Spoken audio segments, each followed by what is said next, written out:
कैसे हैं स्टूडेंट्स। उम्मीद है कि सब खैरियत से होंगे। लिसानुल लिसाब के नए लेक्चर के साथ हम मौजूद हैं।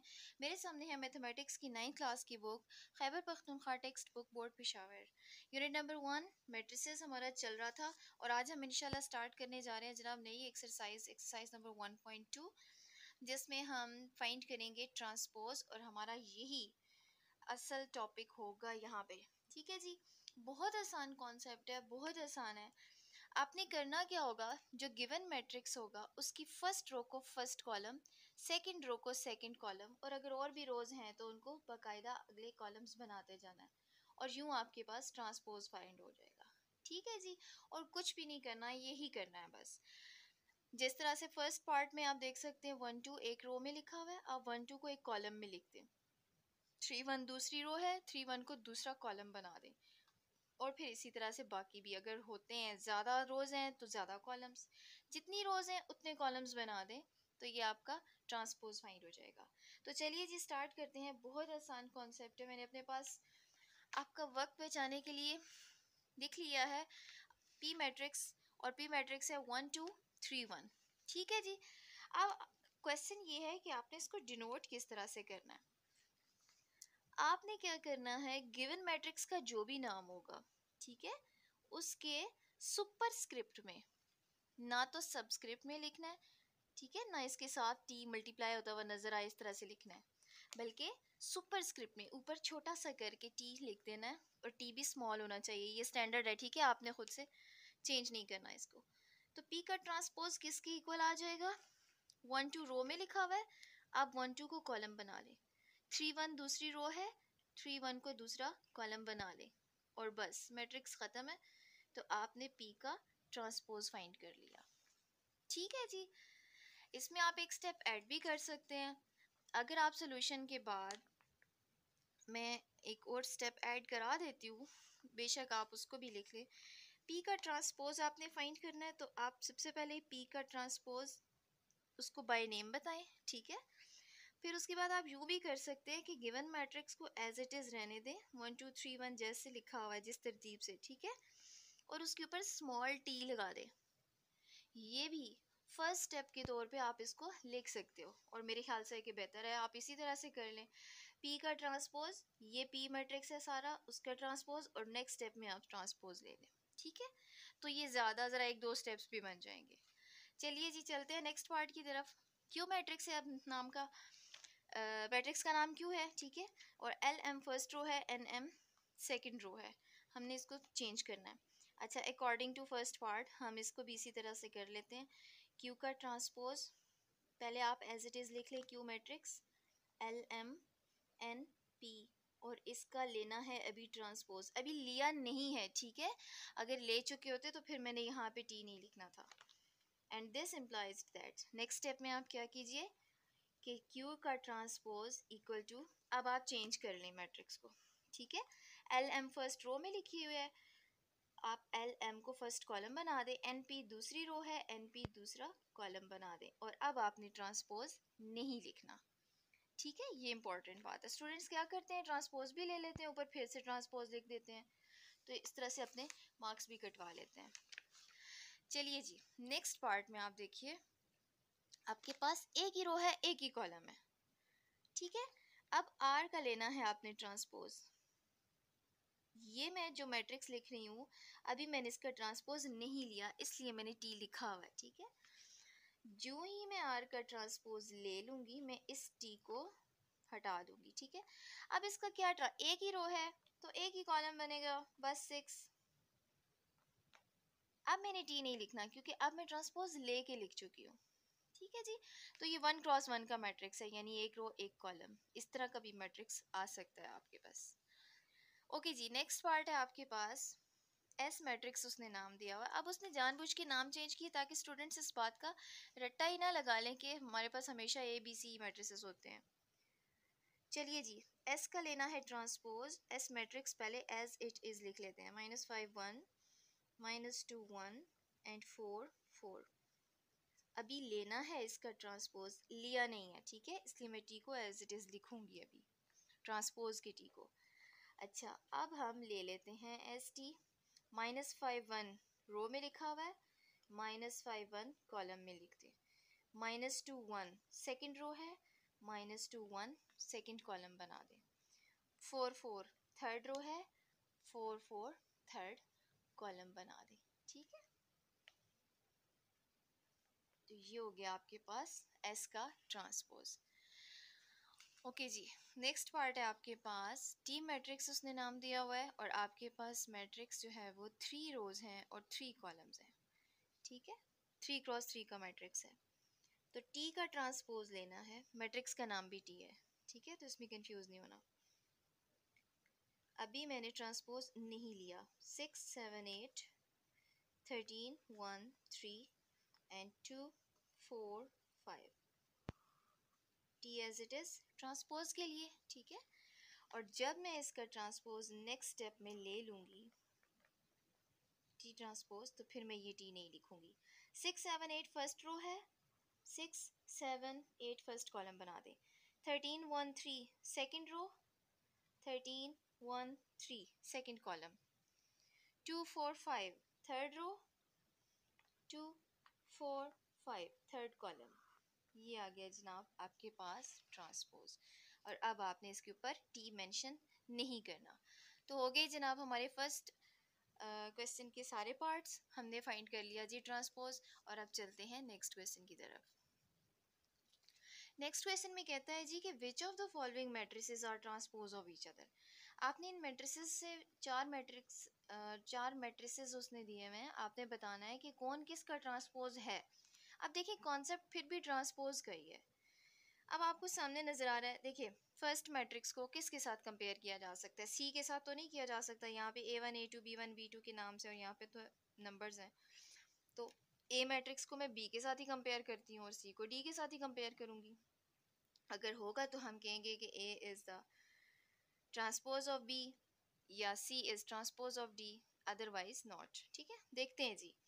ए मैट्रिक्स है A1 A2 रो में लिखा हुआ है, A1 A2 कॉलम में लिखा हुआ है। ठीक है, B1 B2 सेकंड रो है, B1 B2 सेकंड कॉलम है। बिल्कुल ठीक है, ए और बी एक दूसरे के ट्रांसपोज हैं। तो आप इसमें क्या लिखेंगे, उसने पूछा ना विच, कि कौन से हैं मैट्रिसेस, तो आप इसके आंसर में सिर्फ एक स्टेटमेंट लिख दें, A is the transpose of B. ठीक है, अब सी और डी को कंपेयर करते हैं। -3 1 -1 फर्स्ट रो है, -3 1 -1 फर्स्ट कॉलम बन गया। 4 2 7 सेकेंड रो है, 4 2 7 सेकेंड कॉलम बन गया। ये भी एक दूसरे के ट्रांसपोज हैं। C and D are transpose of each other, इस तरह लिख दें, A and B are transpose of each other, ये भी आप आंसर लिख सकते हैं। ठीक हो गया जी, इसमें और कोई कमाल की बात नहीं है, बस एक स्टेटमेंट में इसका आंसर करना है आपको। ठीक है जी, okay, coming towards next question, question number 3, और उसमें हमें ये कहता है कि which of the following matrices are symmetric. अच्छा, अब यहाँ पे एक नया कॉन्सेप्ट आ रहा है सिमेट्रिक, और उससे नेक्स्ट क्वेश्चन में स्क्यू सिमेट्रिक आएगा। तो अब सबसे पहले ज़रा सिमेट्रिक और स्क्यू सिमेट्रिक को अच्छे से समझ लें, फिर उसके बाद हम इसके रिलेटेड क्वेश्चंस को सॉल्व करते हैं। देखिए मैट्रिसेस की है कॉन्सेप्ट फिर भी आपका ट्रांसपोज का ही। सपोज आपके पास एक मैट्रिक्स है, कोई भी नाम ले लेते हैं, मिसाल के तौर पे ए मैट्रिक्स है, और हमने उसका ले लिया ट्रांसपोज। जब आपने मैट्रिक्स का ट्रांसपोज लिया तो आपने देखा बिल्कुल वही आंसर आ रहा है जो कि मैट्रिक्स ए का आंसर था, यानी मैट्रिक्स ए के एलिमेंट्स जो थे बिल्कुल वही वाले वापस आ गए ट्रांसपोज लेने के बावजूद। ठीक है, अगर इस कंडीशन को सेटिस्फाई कर लिया जाता है किसी मैट्रिक्स की हेल्प से, तो हम कहेंगे कि मैट्रिसेस जो हैं वो सिमेट्रिक हैं। ठीक है जी, अब देखें है इसमें भी कॉन्सेप्ट ट्रांसपोज का ही। अच्छा, अब आ जाते हैं कि स्क्यू सिमेट्री की क्या कंडीशन है। एक छोटा सा इसमें चेंज है और बस फिर उसके बाद आप आराम से बता सकते हैं कि स्क्यू सिमेट्रिक मैट्रिक्स कौन से हैं। अगर आपने किसी भी मैट्रिक्स ए या बी या सी वट जो भी नाम है उसका ट्रांसपोज लिया, और आपके पास ओरिजिनल मैट्रिक्स का नेगेटिव आ गया, वही मैट्रिक्स जिसका आपने ट्रांसपोज लिया उसी मैट्रिक्स का नेगेटिव आ गया, ठीक है, अगर ये कंडीशन सेटिस्फाई कर रहा है तो हम कहेंगे कि मैट्रिक्स स्क्यू सिमेट्रिक है। ये सिर्फ आपको कंडीशन बता रही हूँ, इसको सॉल्व किस तरह से करना है इसको प्रॉपर तरीके से हम अभी डिस्कस करते हैं। बस आपको ये याद रखना है कि सिमेट्री की कंडीशंस क्या हैं, स्क्यू सिमेट्री की कंडीशंस क्या हैं। ठीक है, ये आपको ऑब्जेक्टिव टाइप में पूछा जा सकता है, स्टूडेंट्स को पता ही नहीं होता है स्क्यू सिमेट्रिक और सिमेट्रिक का। ठीक है जी, तो यानी ये एक्सरसाइज सारी ट्रांसपोज पे बेस करती है, आपको ट्रांसपोज लेना आना चाहिए। और अगर ट्रांसपोज की ये कंडीशन सेटिस्फाई हो तो फिर आप मैट्रिक्स को सिमेट्रिक कहेंगे, और अगर नेगेटिव वाली कंडीशन सेटिस्फाई हो तो स्क्यू सिमेट्रिक कहेंगे। तो चलते हैं जी क्वेश्चंस की तरफ। जी, अपने पास फर्स्ट पार्ट मैंने नोट डाउन कर लिया है, और वो कह रहा है कि इनमें से कौन से मैट्रिसेस ऐसे हैं जो कि सिमेट्री की कंडीशन को सेटिस्फाई करते हैं यानी सिमेट्रिक हैं। तो हमने क्या करना है, सिमेट्रिक वाली कंडीशन अप्लाई कर देनी है। सबसे पहले आप ए मैट्रिक्स को खुद से लिख लें, सोल्यूशन में एक्चुअली क्वेश्चन को रिपीट किया करें, ठीक है, किया जाता है ऐसे। तो ए मैट्रिक्स जैसे का दिया हुआ है वैसे का वैसा लिख लें, ताकि ये आपके पास स्टेप नंबर 1 बन जाए। उसके बाद हमने कंडीशन लगाने के लिए इस गिवन मैट्रिक्स का लेना है ट्रांसपोज, जैसा कि हमने पिछले क्वेश्चन में किया, सीखा कि ट्रांसपोज कैसे लेते हैं। अभी मैंने ट्रांसपोज नहीं लिया तो मैंने टी लिख दिया है। अब मैं इसका ट्रांसपोज फाइंड कर रही हूँ, ठीक है, इधर ही लिख लेते हैं। फाइंड करने के बाद फर्स्ट रो को फर्स्ट कॉलम बनाना है, 5 - 7, और -1 एंड 5 सेकेंड रो है तो सेकेंड कॉलम बन गया। ठीक है, अब ट्रांसपोज नहीं लिखना। ये है मैट्रिक्स ए, और ये जो मेरे पास आंसर आया ये है ए का ट्रांसपोज। ए और ए के ट्रांसपोज को कंपेयर करें, दोनों को इक्वल आना चाहिए। अगर आगे तो मैट्रिक्स को कहेंगे सिमेट्रिक है, अगर नहीं आए तो हम कहेंगे नॉट सिमेट्रिक। ठीक है, अब आप कंपेयर कीजिए। ये ए मैट्रिक्स था, 5 - 7, यहाँ पे देखें 5 - 1, आइडेंटिटी, इसके एलिमेंट्स चेंज नहीं हुए ना, आइडेंटिकल एलिमेंट्स नहीं आ रहे हैं। इसका मतलब ये है, हम ये कहेंगे since A transpose is not equal to A, ये नहीं आया, ये कंडीशन सेटिस्फाई नहीं हुई। ठीक है, सो A matrix is not symmetric. ठीक है, और अगर आ जाएगा तो हम कहेंगे कि ये सिमेट्रिक है। चलते हैं जी नेक्स्ट पार्ट पे। जी, नेक्स्ट पार्ट मैंने लिख लिया, और फिर से वही कंडीशंस हैं जिनको हमने सेटिस्फाई करना है। जिन स्टूडेंट्स को समझ में आ गया है, ज़रूरी नहीं है कि वो सारी वीडियो को एक एक स्टेप को देखें, वो बेशक पॉज करें और ख़ुद से सॉल्व करें और बाद में मैच कर लें। ठीक है, स्टेप नंबर 1 मैंने आपको बताया जी, जैसा का मैट्रिक्स दिया हुआ होगा वैसे का वैसा आपने लिख लेना है, -1 2 2 3, और हमने लेना है गिवन मैट्रिक्स का ट्रांसपोज। गिवन मैट्रिक्स है जी -1 2 2 3, और इसका लेना है ट्रांसपोज। क्या आ जाएगा ट्रांसपोज? फर्स्ट रो है -1 2, इसको फर्स्ट कॉलम बना दें। सेकंड रो है 2 3, इसको सेकंड कॉलम बना दें। ये आ गया ट्रांसपोज। अब आपने बी ट्रांसपोज के आंसर और बी ओरिजिनल मैट्रिक्स के आंसर को मैच करना है, एलिमेंट्स को। -1 2 -1 2 2 3 2 3 मैच कर गया। हम कहेंगे जी के सिंस या एज, जैसा कि बी ट्रांसपोज इक्वल आ गया है बी मैट्रिक्स के, ये कंडीशन सिमेट्रिक की सेटिस्फाई हो गई, सो बी मैट्रिक्स इज सिमेट्रिक। बहुत सिंपल कॉन्सेप्ट है, बहुत आसान कॉन्सेप्ट है। चलते हैं जी नेक्स्ट पार्ट की तरफ। जी, नेक्स्ट पार्ट में मैट्रिक्स का नाम है सी, और हमने फाइंड करना है इसका ट्रांसपोज, ताकि हम कंपेयर कर सकें। Step number 1, C matrix, given matrix को एज इट इज़ लिखा जाए। 3 4 5 6 एलिमेंट्स हैं इसके, और अब हम फाइंड करते हैं जी इसका ट्रांसपोज, यानी 3 4 5 6 का ट्रांसपोज। ठीक है, 3 4 फर्स्ट रो में है, 3 4 को फर्स्ट कॉलम बना लें। 5 6 सेकेंड रो में है, 5 6 सेकेंड कॉलम बना लें। अब सी ट्रांसपोज का आंसर ओरिजिनल मैट्रिक्स सी को कंपेयर करें। 3 4 3 4, ये 3 5 है, तो कंपैरिजन में क्या हुआ, मैच नहीं कर रहे एलिमेंट्स, तो बस आप लिख दें कि जैसा कि सी ट्रांसपोज का आंसर सी के इक्वल नहीं आया, इसलिए हम कह रहे हैं कि C matrix is not symmetric.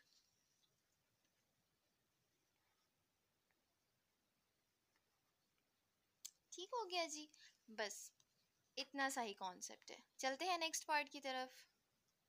Ji last part है इसका और नाम है मैट्रिक्स का डी।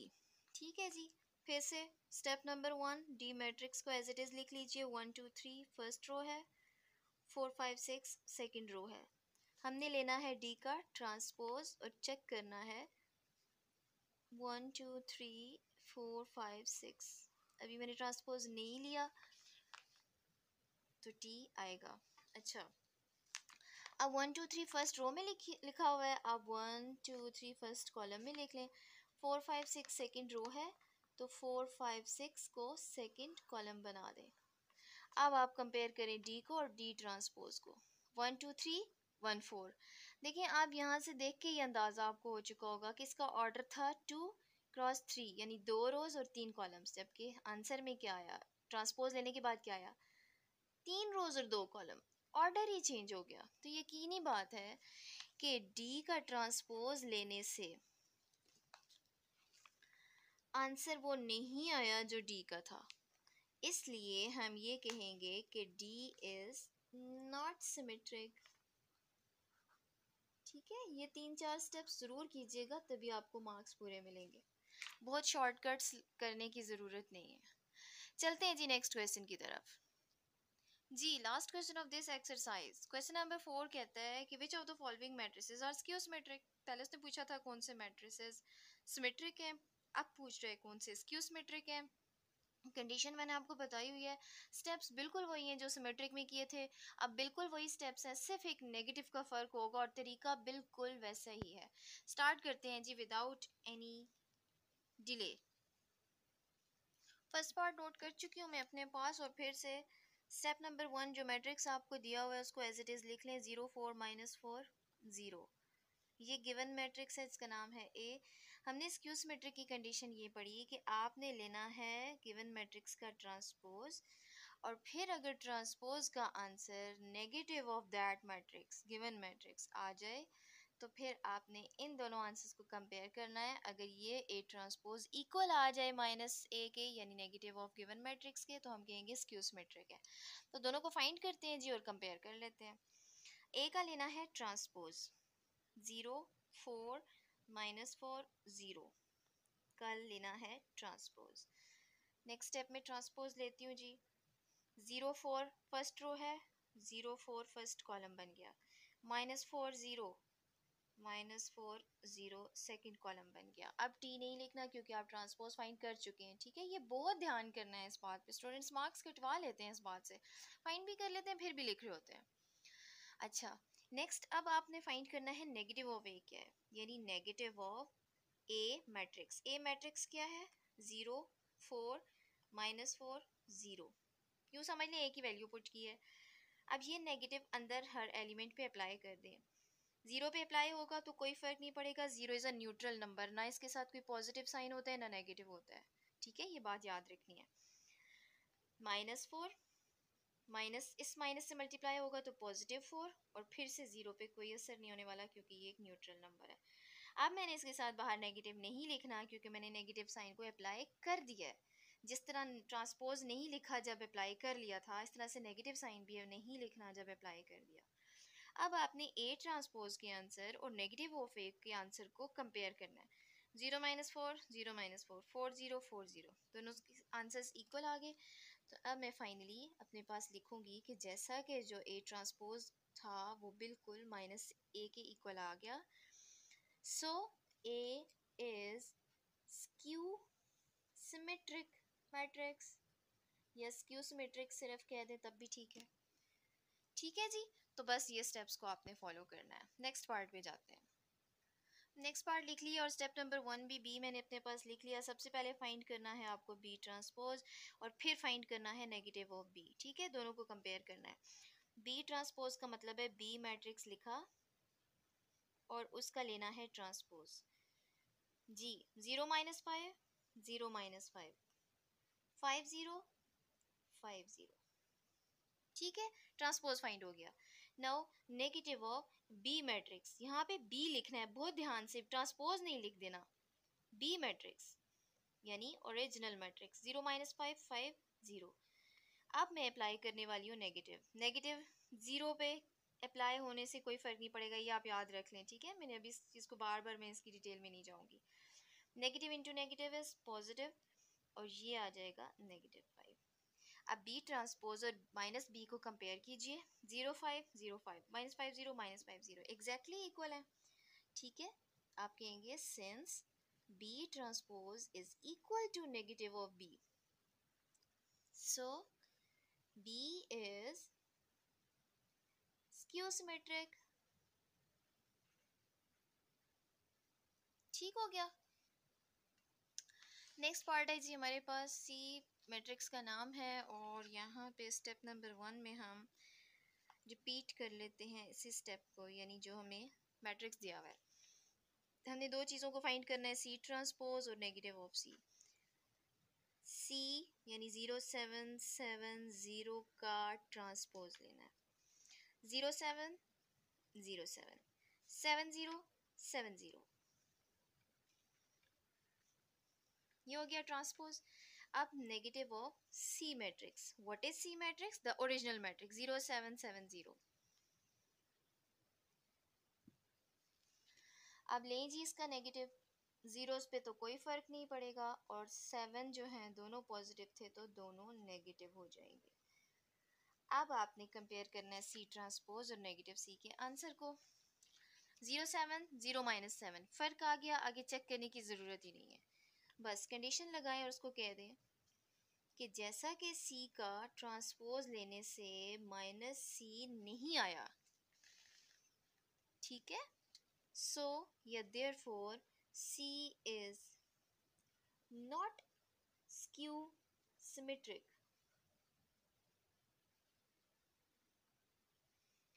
ठीक हो गया।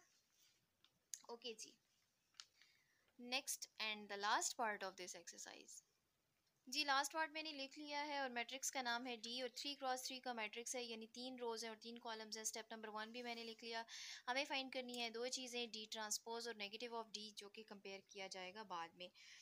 डी का लेना है ट्रांसपोज। डी मैट्रिक्स है जनाब 0 3 2 -3 0 1 -2 -1 0, ये मैट्रिक्स है, और इसका लेना है हमें ट्रांसपोज। तो ये किसके इक्वल आ जाएगा? 0 3 2 फर्स्ट रो है, 0 3 2 फर्स्ट कॉलम बना लें, -3 0 1 सेकेंड रो, -3 0 1 सेकेंड कॉलम, -2 -1 0 -2 -1 0। ये हो गया जी ट्रांसपोज। अब आपको क्या फाइंड करना है? अब आपको फाइंड करना है नेगेटिव ऑफ डी। नेगेटिव और डी मैट्रिक्स यानी ओरिजिनल मैट्रिक्स। 0 3 2, ध्यान से वैल्यूज पुट कीजिएगा। -3 0 1 -2 -1 0, ये जनाब डी मैट्रिक्स है। अब लेना है इसका हमने नेगेटिव, ठीक है। तो इसके नेगेटिव का आंसर चेक करते हैं। क्या होगा? नेगेटिव साइन जब अप्लाई होगा तो हर एक के साइंस को चेंज कर देगा सिवाय ज़ीरोज़ के। तो मैं ज़ीरोज़ को पहले से ही लिख लेती हूँ। ये -3 -2 +3 -1 +2 +1, ठीक है जी। अब डी ट्रांसपोज के आंसर और नेगेटिव डी को आपने कंपेयर करना है।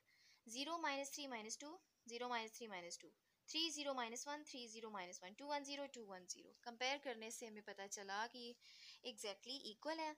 तो आप कहेंगे कि डी का ट्रांसपोज लेने से नेगेटिव डी का आंसर एग्जैक्टली इक्वल आ गया। सो डी इज स्क्यू सिमेट्रिक। बस, और यही इसका सॉल्यूशन है। एक्सरसाइज 1.2 कंप्लीट हो चुकी है जनाब। हम चारों के चारों पार्ट्स लास्ट क्वेश्चन के भी कर चुके हैं। ये छोटा सा कॉन्सेप्ट था, ट्रांसपोज पे बेस कर रहा था। इंतहाई आसान कॉन्सेप्ट है, इसको समझ में आ गया है वो इसकी प्रैक्टिस मज़ीद भी करे, ताकि आपको वैल्यूज़ पुटिंग में कभी भी कोई मसला ना हो। स्टूडेंट्स उमूमन डी लिखते हुए डी ट्रांसपोज की वैल्यू पुट कर देते हैं, या डी ट्रांसपोज लिखते हुए डी की वैल्यू पुट कर देते हैं। तो ये इस बात का बहुत ख्याल कीजिएगा। बाकी इसमें कोई इतनी मुश्किल साइंस नहीं है। ठीक है जी, यहाँ तक किसी भी किस्म का कोई भी क्वेश्चन हो कमेंट सेक्शन में पूछिएगा। नेक्स्ट वीडियो में इंशाल्लाह हम नेक्स्ट कॉन्सेप्ट्स को लेके चलेंगे। तब तक के लिए अल्लाह हाफिज़।